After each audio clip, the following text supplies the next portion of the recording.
Starlink అయితే భారీ బాదుడికి సిద్ధపడుతోందట. మొన్నటిదాకా 800 తక్కువకి వస్తుందనుకుంటే ఇప్పుడు హార్డ్‌వేర్ రూ. 33,000 అలాగే నెలవారీ ఛార్జీ 3,000 2 నెలల్లో సేవలొచ్చే అవకాశం ఉందట. బ్రాడ్‌బ్యాండ్ మార్కెట్‌లో మరో విప్లవాత్మక మార్పుకు రంగం సిద్ధమవుతోంది. ప్రపంచ అపరకుబేరుడు ఎలాన్ మస్క్ నాయకత్వంలోని స్టార్లింక్ సంస్థ త్వరలోనే మన దేశంలో తన ఉపగ్రహ ఆధారిత శాటిలైట్ బేస్డ్ బ్రాడ్‌బ్యాండ్ సేవలు ప్రారంభించబోతోంది. టెలికాం శాఖ డాట్ నుంచి ఇప్పటికే ఇందుకు ప్రాథమిక అనుమతి పొందింది.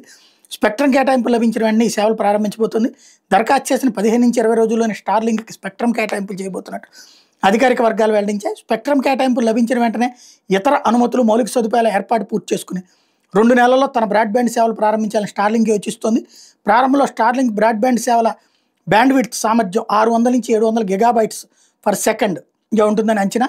దీంతో మన దేశ బ్రాడ్‌బ్యాండ్ మార్కెట్లో మరిన్ని విప్లవాత్మక మార్పులు చోటు చేసుకుంటాయని భావిస్తున్నారు. బంగ్లాదేశ్‌లో కూడా ఇదే టారిఫ్లు పెడతారట.